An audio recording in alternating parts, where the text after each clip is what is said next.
आप एक डिलिमिटेशन को बुलडोज कर रहे हो, बुलडोज कर रहे हो आप डिलिमिटेशन। आप जो ये बिल में आप जो ये संख्या लाए हो क्लॉज 3 में कि आर्टिकल 81 ऑफ कॉन्स्टिट्यूशन में संशोधन आना चाहिए कि 815 मेंबर्स आने चाहिए, कहां से आया ये संख्या किसने निर्धारित किया? सरकार। और इसीलिए तो हम इस बिल का विरोध कर रहे हैं कि आज सरकार अपने आप जो संविधान में लिखा हुआ है कि जो अगला सेंसस होगा 2026 उसके बाद डिलिमिटेशन होगा, आज सरकार ने वो संविधान का पूरा आर्टिकल 81 को खत्म करके खुद अपने आप को ताकत दे रहा है कि नहीं, सेंसस के लिए नहीं हमको रुकना, और अपने आप हमने चुन लिया कि 815 करना है। ये संख्या कहां से आया? नागपुर से आया? किसी शाखा से आया? कहां से आया? कोई सरकारी दस्तावेज, कोई पार्लियामेंट्री पेपर, कोई पार्लियामेंट्री कमेटी की रिपोर्ट, कहां से आया 815 नंबर? क्या आसमान से टपक गया? कहां से आया?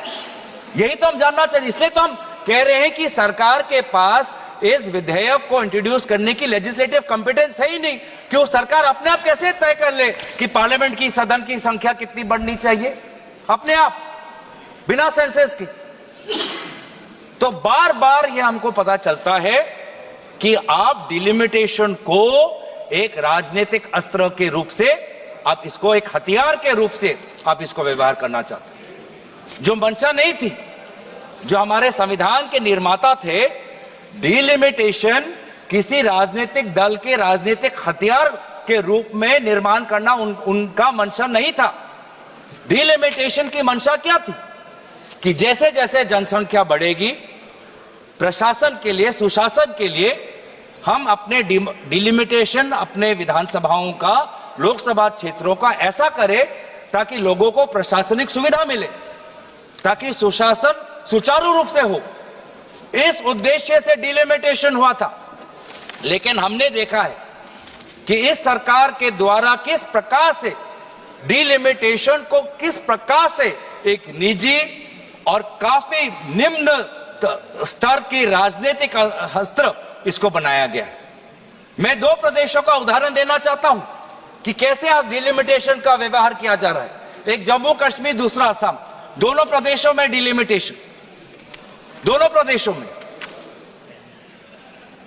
और एक में क्या हुआ, जम्मू कश्मीर के जब आपने परिसीमन की तो वहां पे आपने डिलिमिटेशन कमीशन बैठाई और वहां पर आपने सेंसस, कौन से सेंसस का आपने इस्तेमाल किया? 2011 का। और दूसरे तरफ आपने असम में परिसीमन की, वहां पर परिसीमन की दायित्व खुद केंद्र चुनाव आयोग ने ले ली और वहां पर परिसीमन के सेंसस के आधार पर हुआ 2001 पर। आप सोच समझ सकते हो कि भारत में 21वीं सदी में 2022 से 2023 में लगभग वो 1-1.5 वर्ष के कार्यकाल में भारत के 2 प्रदेशों में परिसीमन हो रहा है। एक 2011 के सेंसस के आधार पर, एक 2001 के आधार पर, एक जगह डिलिमिटेशन कमीशन, एक जगह चुनाव आयोग। तो साफ साफ पता चलता है कि ये डिलिमिटेशन किसी प्रकार से नागरिकों को, आम नागरिकों को सुविधा देने के लिए नहीं, डिलिमिटेशन बस आप अपने राजनीतिक सत्ता को और मजबूत करने के लिए, अपने राजनीतिक जड़ों को मजबूत करने के लिए आप इसका इस्तेमाल कर रहे हैं। डिलिमिटेशन का तात्पर्य क्या था कि हर जो क्षेत्र हो, चाहे लोकसभा क्षेत्र हो, चाहे विधानसभा क्षेत्र हो, उसकी जनसंख्या लगभग समान होनी चाहिए। मैं बताऊं असम में क्या हुआ। असम में एक लोकसभा है 14 लाख लोगों का और एक लोकसभा है 26 लाख लोगों का। 26 लाख लोगों का। ये किसकी सुविधा देख रहे हो? किसकी सुविधा देख रहे हो आप? आम नागरिकों की तो नहीं हो सकती, क्योंकि वो 26 लाख का लोकसभा क्षेत्र इतना बड़ा है, वो किसी प्रकार से, किसी ना प्रशासनिक रूप से ना सुशासन के रूप से वो किसी का फायदेमंद हो सकता है। ऐसा डिलिमिटेशन हुआ है सर कि एक विधानसभा में कहीं 4 जिला परिषद और कहीं 2 जिला परिषद। ऐसा डिलिमिटेशन हुआ है कि एक पंचायत में 10 वार्ड, 2 वार्ड एक विधानसभा में, 3 वार्ड दूसरे विधानसभा में, 3 वार्ड चौथे विधानसभा में। यह है परिसीमन। और अफसोस की बात, इसको हम चैलेंज नहीं कर सकते। और यही जो आज इस प्रकार को अमेरिका में कहते हैं जेरीमैंडरिंग, पूरा कंप्लीट पॉलिटिकल एक्सप्लॉयटेशन, कि कोई एक ज्योग्राफिकल कंटिग्यूटी होती है सर। डिलिमिटेशन में एक और चीज होती है कि geographical, besides administrative efficiency, geographical contiguity होनी चाहिए। लेकिन आज आपने ऐसे क्षेत्र बनाए हैं कि एक नदी के इस पार और एक गांव पहाड़ के उस पार। किस लिए? ये किस प्रकार का ज्योग्राफिकल कंटिग्यूटी है? आप मैप देखिए सर। अब यही चीज जो उन्होंने असम में किया, जो उन्होंने जम्मू कश्मीर में किया, अब महिला आरक्षण के द्वारा पूरे देश में यह कहना चाहते हैं। कितनी शर्मनाक बात है, कितनी शर्मनाक बात है, दुख की बात है। महिलाओं का अपमान है कि आप इस प्रकार का महिलाओं का आप राजनीतिक दुरुपयोग कर रहे हो महिला आरक्षण के नाम पर।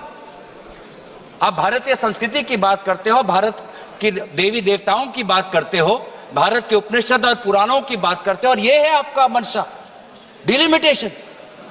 हमने ये खुद देखा है सर कि आज कहीं ना कहीं ये एक शंका है कि एक, आप महिला आरक्षण के पक्ष में नहीं हो। शंका दूसरा कि आप जाति जनगणना के पक्ष में नहीं हो।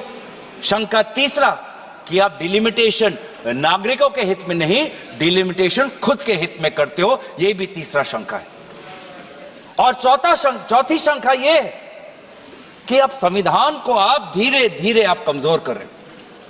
संविधान के आर्टिकल 81 में खुद लिखा है कि जो सेंसस, अगला जो सेंसस होगा उसके आधार पर 2026 का उल्लेख वहां पर है संविधान पर। संविधान में उल्लेखित है आर्टिकल 81 में कि 2026 में जो सेंसस होगा, उस जो सेंसस जब पब्लिश होगा तो उसके आधार पर हम आगे बढ़ेंगे, डिलिमिटेशन होगा। अब आज आप इस महिला आरक्षण के बिल के द्वारा आप संविधान को भी कमजोर कर रहे हो। जो 2026 की जो बात आर्टिकल 81 में है, आप उसको भी आप कमजोर करके कह रहे हो कि जब सदन कोई कानून लाएगा तब उस कानून में जिस सेंसस की बात होगी उस सेंसस के आधार पर हम परिसीमन करेंगे। मतलब जो बात संविधान में लिखी है, जिस बात को चाहे किसी दल की सरकार आए उस बात को अमल करना है, आपने उस संवैधानिक सुरक्षा को कमजोर कर आपने एक ऐसा कानून लाना चाहते हो कि सदन में जिसकी ताकत, सदन में जिसकी बल, वो निर्धारित करेगा कि किस सेंसस के आधार पर परिसीमन हो। वाह, तो किस प्रकार से संविधान के पक्ष में हो। ये बिल महिला विरोधी है, ये बिल जाति जनगणना विरोधी है, ये बिल संविधान विरोधी है, ये बिल जो हमारे पूरे प्रदेश का, पूरे देश का जो फेडरल स्ट्रक्चर है उसके विरोध, फेडरल स्ट्रक्चर के विरोध। सर, हमारे अध्यक्ष महोदय,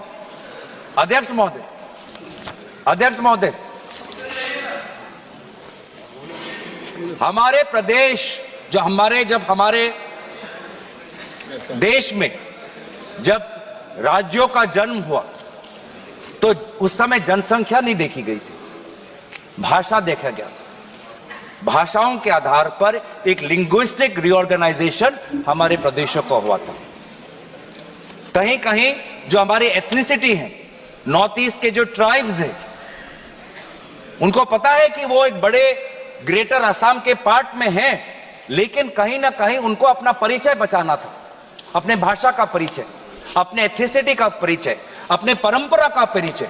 और इसीलिए वो ग्रेटर असम से, ग्रेटर नॉर्थ ईस्ट फ्रंटियर से वो निकलकर उन्होंने अपने सेपरेट स्टेटहुड की मांग की, जिसके कारण स्वाभाविक रूप से उनकी जनसंख्या कम हुई।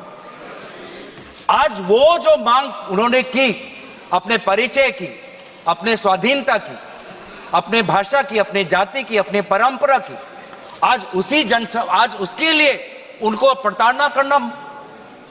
प्रताड़ित किया जा रहा है, क्योंकि जनसंख्या के आधार पर उनकी कभी ताकत इतनी होगी नहीं कि सदन के अंदर कोई नागालैंड में का होकर बुलंद अपनी आवाज रखे, कोई अरुणाचल का होकर बुलंद अपनी आवाज रखे, कोई मिजोरम का होकर बुलंद अपनी आवाज रखे। आज भी हमारे भारत देश में कई ऐसे प्रांत हैं जो स्टेटहुड की मांग कर रहे हैं।